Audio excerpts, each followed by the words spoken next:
This week in gaming, we have a possible name leak for Assassin's Creed Rising Phoenix. Diablo 3's first expansion is set for March 25th, 2014. Titanfall remains Microsoft exclusive. We are the Future Gaming Podcast.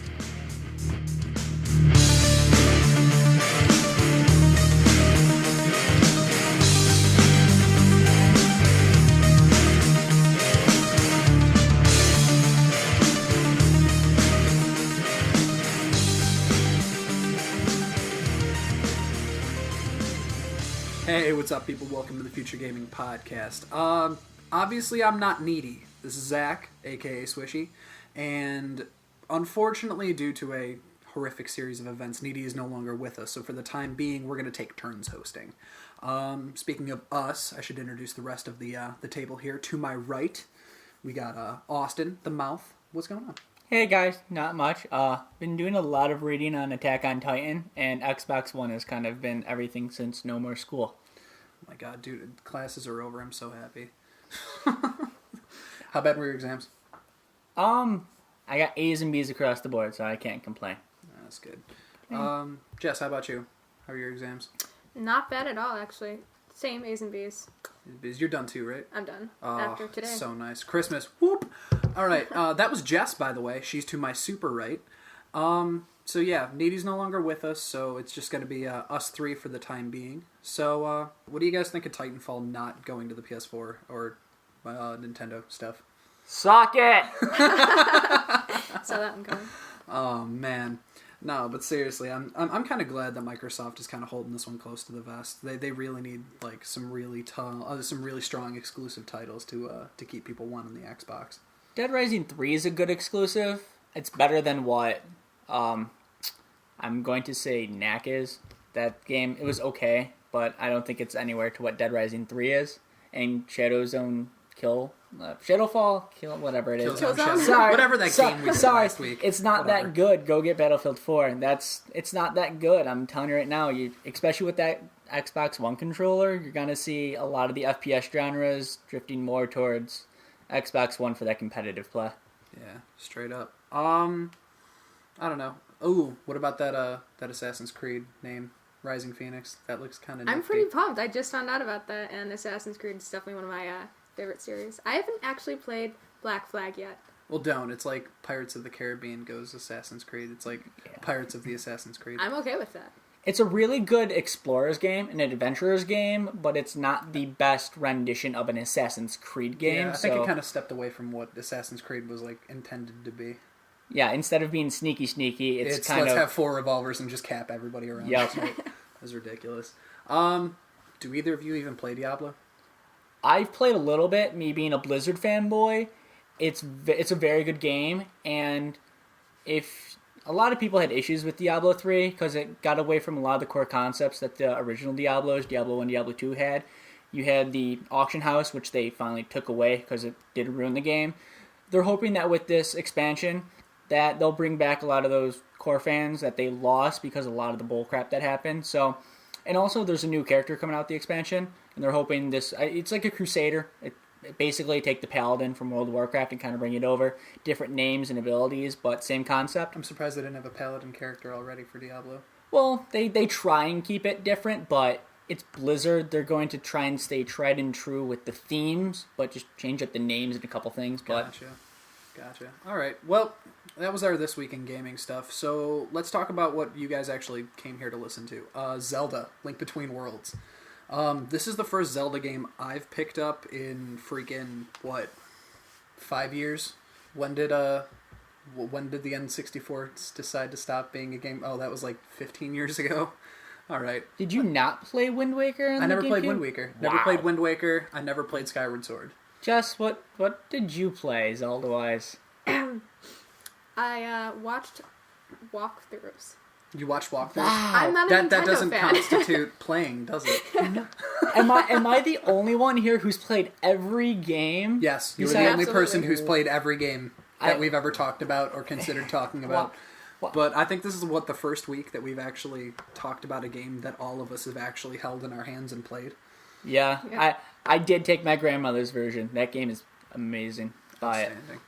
I've been playing it the last 2 days. No, but seriously, guys, what do you guys think of this in relation to other Zelda games? Austin, I'll let you you hand this up. The best way to compare it is Wind Waker. You'll see it again and again come up. It is a change in the series, nothing too drastic. However, it's a brand new art style, and they put in new core concepts that really change the way the game flows and how you actually play the game. It's nothing that will scare people away if you've played previous Zelda games, but it's something that will allow you as a previous Zelda game player to come and you'll be able to still play. You go through, it's linear, but now you can, even if you want to go through and play it again, you can go and do whatever dungeon you want. And then also it's going to be really good for the younger generation. New players, yeah. Yeah, new players, and especially now, instead of being linear, we'll talk about how you get items now, the new item system, and how every dungeon is open in the beginning. It's going to be really good for new players who want to get into a Zelda series, and especially with the 3DS now coming out and being actually a pretty good success. I think this is going to be a really big game, especially with the bundle for Christmas. Yeah. No, I mean, it came out just in time for Christmas, too, so that's nice. I mean, we're recording this on the 20th. The game's already been out for over a week now, so... Yep. I'm sure you guys can find walkthroughs, Easter eggs, or anything else you were looking for online. Jess, that brings us to you. What storyline-wise? What's this game all about? I heard it's a sequel to A Link to the Past. A Link to the Past. That's pretty cool. So what are we actually looking at in this game? So it's the sequel, Link to the Past, that was released in 1991, actually. So Ooh. there's a bit of a time What an gap. excellent year. I was born that year. Oh, That's really? why. Yeah. It's been like 5 years Anyway. later. Yeah, it's set hundreds of years after that game was released. Well, Really? That's outstanding. hundreds of years after 1991. Nope, that came out wrong. You know, I always read about those people in the 20s who were just pounding out Zelda games like it was their job. Oh. You know, with Prohibition, they had to occupy themselves somehow, right? Oh boy, it's that Triforce. The crazy things it makes you do. So it takes place when? Hundreds of years after the previous game was set in. Oh, all There you right. go. We're looking at the setting in 2 different worlds, Hyrule and then Lowrule, which is a new world that we're going to be introduced to. Good job, Nintendo, with that creativity. Yeah, no, whoop, Yeah, whoop. there we go. Hyrule, Lowrule. Is there anything else? You're allowed to edit these little gaps out, right? I can edit whatever I want. Yeah. Because I don't know if I'm going to edit. so I don't know hard. if I'm going to usually- edit this little exchange Dang out, it. though. I usually have a little general script that I spend time Bad guess. customizing. So then talk about your little Bad guess. general so script. bad No. at No. ad-libbing. Well, Exactly. You can add with whatever you want. yeah.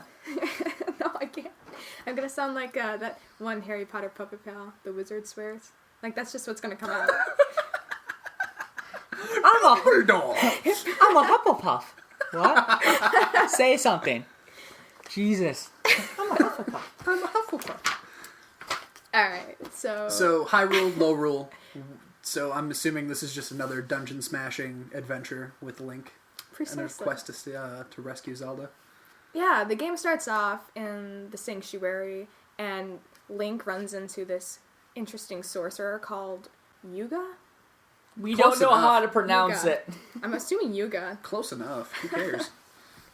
And he discovers that Yuga can turn people into paintings on the wall, which is problematic, Well, because yeah. you're not animate anymore. So they just take you from a 3D creature to a 2D creature Yeah. and put you on the wall and then, carry you away in a picture frame or something? Yeah, that's emasculating. I'd feel emasculated in front That of my sounds friends. horrifying. Yet amazing. Yet amazing. Well, Link finds a way around this. He gets a bracelet that allows him to actually move while he's in painting form from wall to wall. And he can go back and forth between this 2D and 3D. So he can, animation. pop in and out of the walls and stuff? Yeah. I'm just making this shit up. I've already played through most of the game. I know exactly how it works, but you don't. So that's why we're doing this. Yeah. No. A lot of the game mechanics, especially getting through dungeons and stuff like that, you're going to be required to use that ability to pop in and out of the wall, to either sneak around guards, get through obstacles, solve puzzles. So that's a huge mechanic in the game, being able to pop in and out of the walls.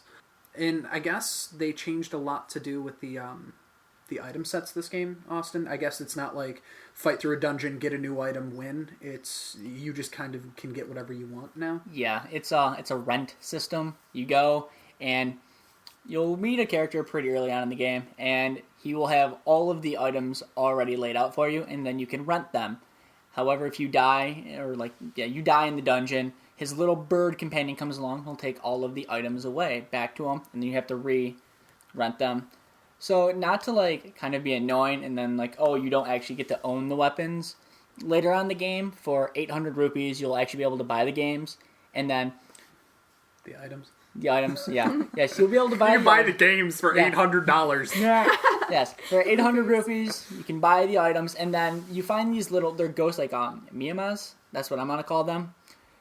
And then you can go and you can further upgrade these weapons. So, it's a real cool concept because the main premise behind it is when you start the game, you can go get 80 rupees, you can then go get any item you want, and then every dungeon is open right from the beginning. There's no linear path. It isn't, you go into the forest dungeon, you then get the boomerang, you then fight a boss that is centered around the boomerang, you then move on to the bow dungeon, and then etc., etc. This one, you go in, you can either get the boomerang, the bow, the hammer, the rods, which will each have elemental powers. Then you go into any necessary dungeon you want. Every dungeon can be completed without any items. That's not necessarily true, because in order to get into the dungeon, you have to have a certain item. Yes, to get in, however, to beat them though, you don't need the items because the way they want to do it is this game's more of a puzzle game. It's one of the very first puzzle-centered games that they've come out with, and it's very good. And they said the game's not necessarily given to you either. Like before, you had the fairies who were like, "Hey, look, listen! Oh God! Go this way, this way." This time, not really. If you're having issues, you can. There's actually an item in game that helps you solve the puzzles. Yeah, so if there'll be little ghosts around and be like, "Point of interest, buddy." Poke. It's like, psst, throw a bomb at this thing. Yeah. Oh, okay. Yeah. So, what's really cool about it is, when you go, you get any item you want, and it's, instead of a linear game, it's a free-to-explore game. Even though it's... So it's more free roaming than... Yeah, it's a free roaming Zelda game. It's not going to be like a Fallout game or like a Skyrim. It's going to still be in the Zelda universe, where it's very small still, but it's still much more free, and it lets you be the player you want to be. Seems legit. All right. Well, that's kind of cool. So you rent the items in the beginning, but you can just buy them out at the end, so that way you don't have to keep going back to dumbass rabbit ears and. It's Ravio. I don't give a damn what his name is. Your purse will hold. Ravioli. Oh my God. We got SpongeBob clips up now. That's outstanding. Yeah. Your purse will hold 999 rupees total. Each item will cost 800 rupees to buy. They'll be then yours for the rest of the game. $999.99, not $999. Yeah, you wouldn't have enough then. Yeah, $999. My bad. And then you get the ghosts. You then get a certain number. You can then upgrade certain items, and they each have their own special ability. Like the boomerang, it can, when you throw one boomerang instead of upgrade, it'll throw 3. The Master Sword, just like from A Link to the Past, a fully upgraded Master Sword, when you have full hearts and you go for an attack, it will shoot laser beams out that kind of just spray the area. Then it's like a larger hammer, so forth and so forth. Basically, it's in the old games for the handhelds, you had Spirit Tracks, which you got pieces for your train. You had the, I'm blanking, it's the one when you had the ship. It was okay, not as good as Spirit Tracks. You got pieces for their ship, you got more hearts. So basically, their kind of afterthought in this is go around, collect the ghosts, you then upgrade your weapons, and that's when you get into the multiplayer, which is kind of a PvP system. That's kind of cool. I wasn't even thinking about a competitive multiplayer style thing. That is the point of upgrading your weapons is to get your bounty up. It's called a Shadow Link, and there's a set list of things to get your bounty to 999, which is like fully up. I believe it's like 3 fully upgraded weapons, a fully upgraded Master Sword, all the heart containers, and then you also need to have the upgraded spin attack as well. So you go through, you get all that, and then when you go into the PvP, there's not really a system when it's like top tier players against each other. If you're a level 1, you can still get encountered and like pitted against someone who has fully decked out gear.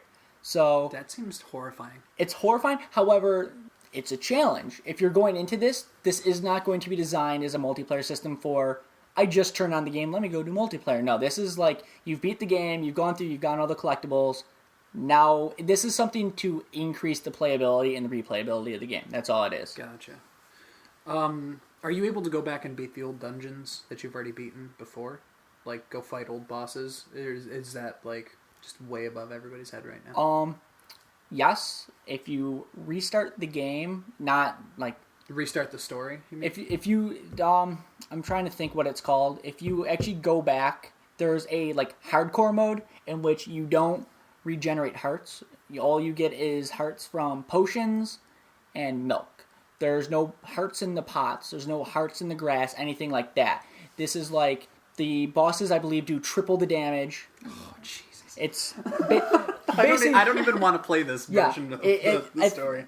If I could, I'll pull it up, but put it this way. The point of this is you've beaten the game, now you want a real challenge. This was introduced back on GameCube, back when you beat the game, and I believe this came out with the Ocarina of Time remake, when it was like, basically the dungeons were reformed, the creatures and the bosses did more damage, and like I said, you don't regen hearts from the hearts in the pots. You have to either have a fairy or a potion with you. So this is for hardcore gamers, and this is unlocked after you beat the game once. That's, again, horrifying. I don't know if I would play the second playthrough. That just sounds... Never did it. Personally, never did it. I tried it on the Ocarina of Time remake for the GameCube, and I almost broke my controller because Zelda is such a good game, and I never thought a Zelda game could be that difficult. I know, when you think Nintendo, you think like kid-friendly, not terribly difficult. Yep. Damn, that just sounds downright unpleasant.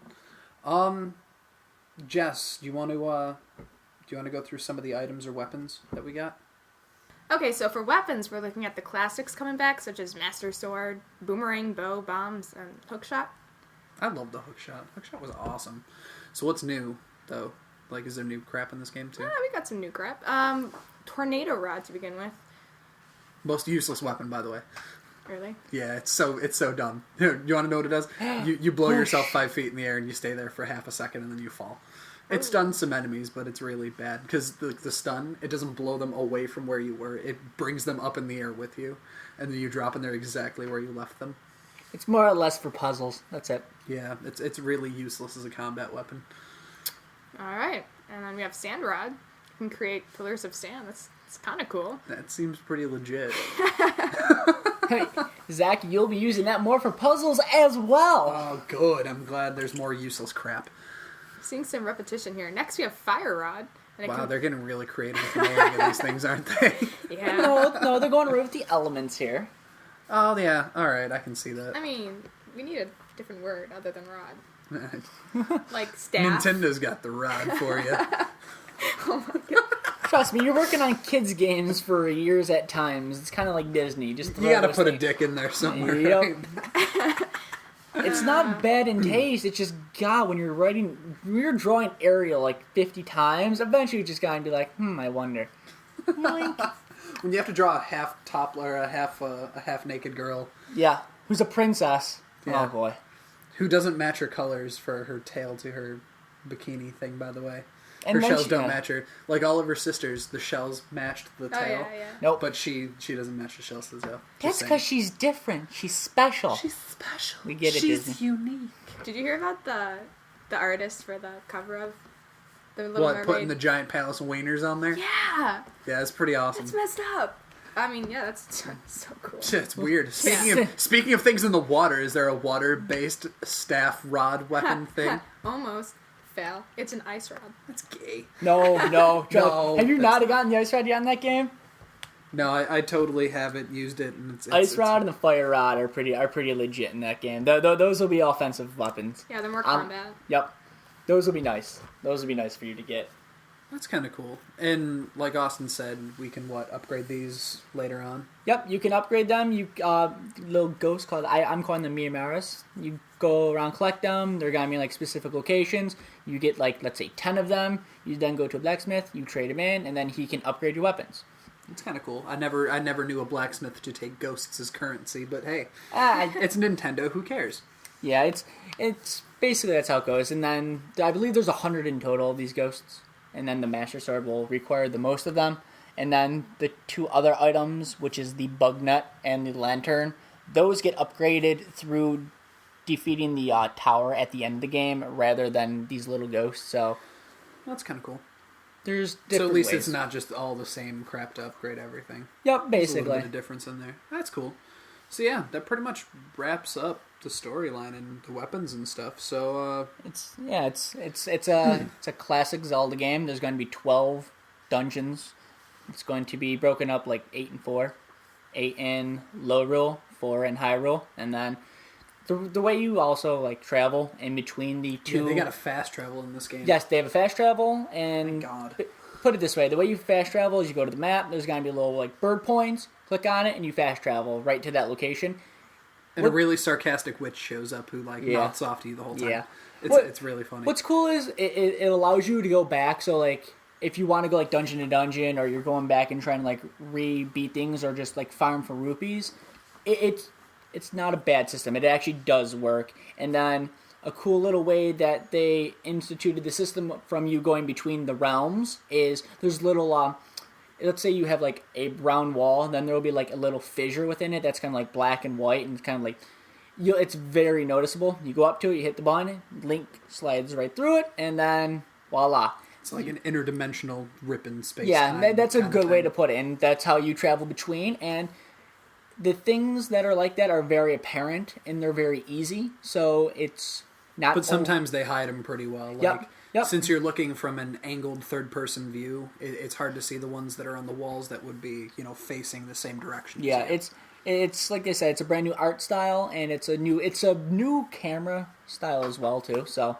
it's very, put it this way, it's going to be very closely related to Wind Waker and how they changed a lot of the art concepts while keeping core concepts. But it's a game that will really rejuvenate the series. Yeah, that's good. I mean, this is the first Zelda game I've shown interest in since it was the Game Boy. I played it on the Game Boy Advance. Oh, man. This is the first Zelda game I've played in... When was the Game Boy Advance a thing? 10 years ago?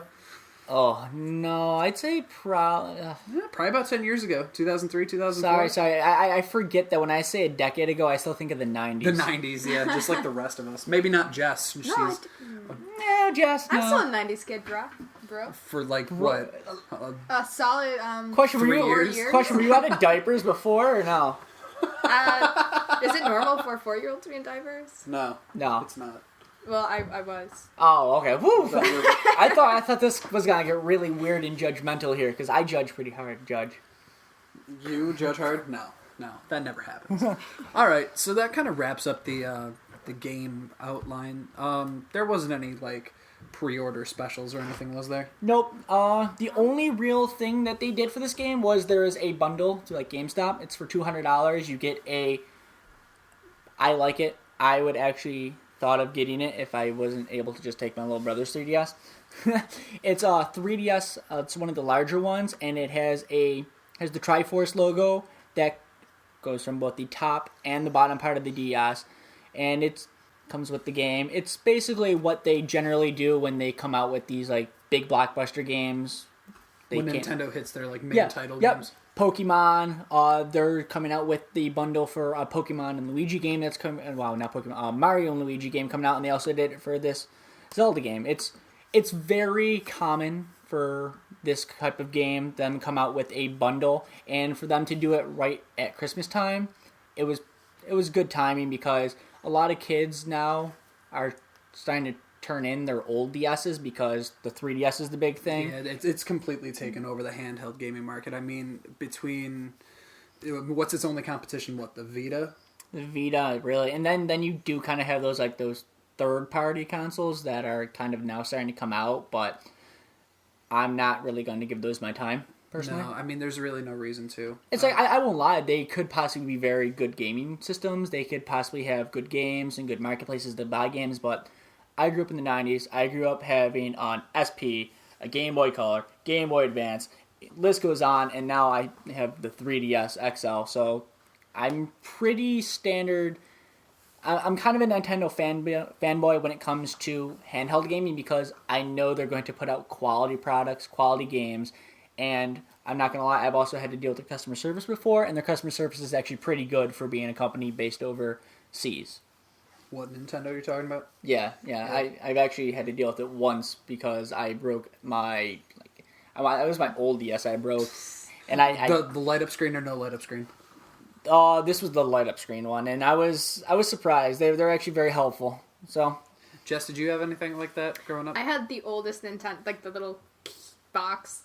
Oh, she had The the oldest original. one. The original. No light-up screen. Just Yes. the black little lines of the Outstanding. game. Dude, that's when they had Pokemon Red. Yeah, that's as Yellow. far as I got. You're talking about like the big Yup. Game Boy? The Game Boy Yeah. with before the like Game Boy. the game that was like I'm making a giant rectangle with my fingers. He People who are is. listening, like it was like 8 inches tall, but the screen was like 1.5 inches Yup. wide. Yep. Oh, I had that one, and then I think we did get a DS at one point. It broke probably within 2 weeks because Sad. that was my childhood. Whoa. I broke things.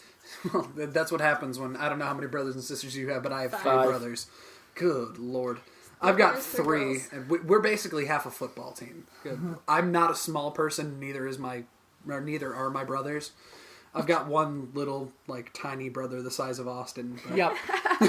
Good description. That was a good description. Austin's also a tiny person. Jess Well- is also a tiny person. I'm the most sizable of the group, but this is totally irrelevant. So, all right. Big But Needy was the fattest one. Oh, be nice. Kudita! Kudita! I don't think people ever say that when they're actually taking. They usually say something like, Akbar Alamadi. "Oh my God, Sorry. no, Sorry. no."